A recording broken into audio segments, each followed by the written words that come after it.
kanin. Gulay. Yun. Ulit. Kain po tayo. At syempre, Sabado na naman ngayong araw. So hanggang Linggo, pwede pa tayo magluto ng mga karne-karne. Monday, mag-isda at gulay muna tayo mga pare ko.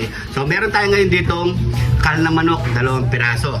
So yan. Luluto natin tong kaldereta mga pare ko. Susubukan natin. Ngayon lang natin itong gagawin. Kal na manok. Yun. Kaldereta. So tara, kumain muna natin yan. Sa palasa mo, mula sa ulam hanggang merienda, siguradong mapapawaw ka. Sa bawat putahe na aming handa, pagmamahal ang pangunahing rekado niya. June TV, halina't makisalo. June TV, Masarap na luto, siguradong gusto mo.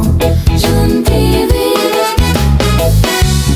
June TV, tikman mo na to, yaman again sa'kin. June TV, Saya sa hapagkainan, June TV, pamilya at barkada ay nakakasiyahan.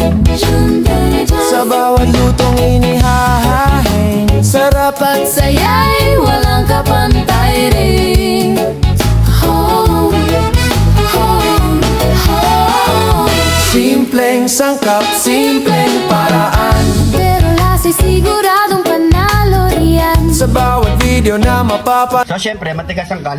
I-pressure cooker muna natin yan at pakukuluin, palalambutin sa pagka-adobo niya mga pare ko. Bago natin to igisa. Yun. Lagyan na natin ng toyo. Suka.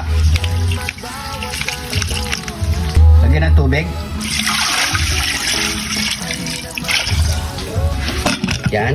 Pakuluin lang natin to hanggang sa lumambot ang ating kal na manok. Let's go! At syempre, habang nagpapakulo tayo, hiwain na natin ang ating mga gulay.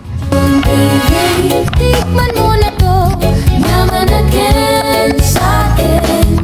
June TV, June TV, tandaan mo. Sa lutong masarap, kami ang kasama mo.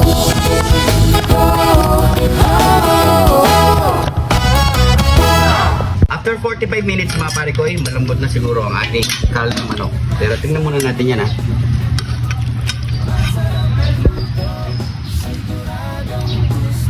Oh, pwede na. Pwede na yan. So set aside muna natin yan mga pare ko, tapos magigisa na tayo. tikman mo na to, yaman again sa'kin. So una muna natin prito ang ating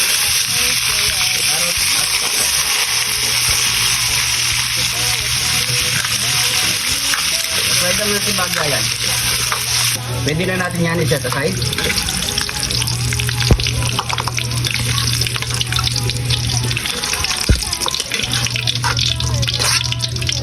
Sunod naman natin ang bell pepper.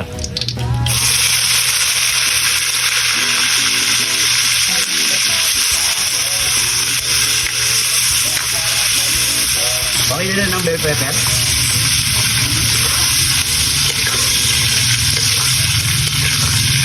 Lagyan na tayo ng bawang. Sibuyas. Siyempre, keep that little tibig. So, ilagay na natin ang ating kal.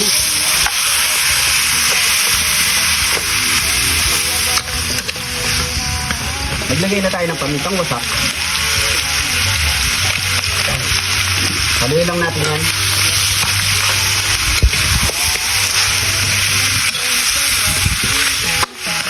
Lagay muna tayo ng isang basong tubig. Tomato paste.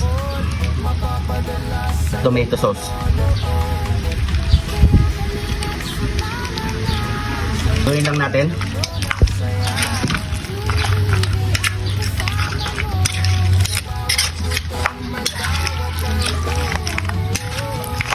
So, hayaan lang muna natin siya kumulo mga kapitbahay.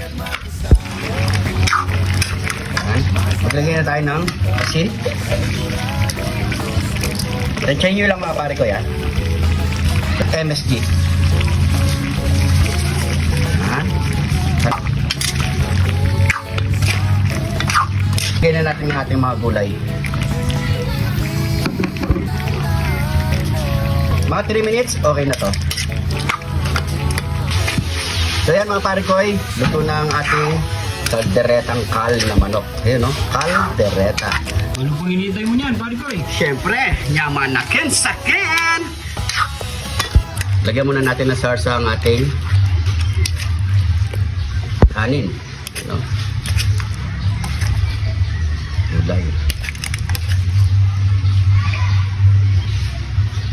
What? Solid. Taste test na tayo.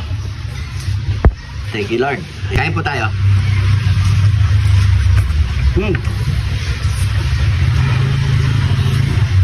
Sarap.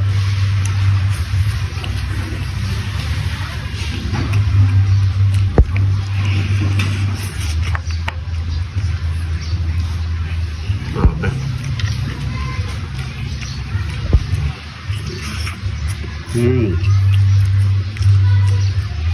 Masarap pala siya. Kala na manok, try nyo. Inik eh.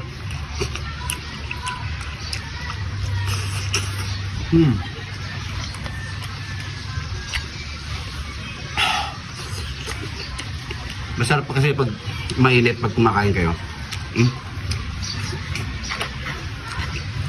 Tama-tama lang yung kick. Huwag yung pakaanghang mga paling ko kung may kakain na bata. Ano po?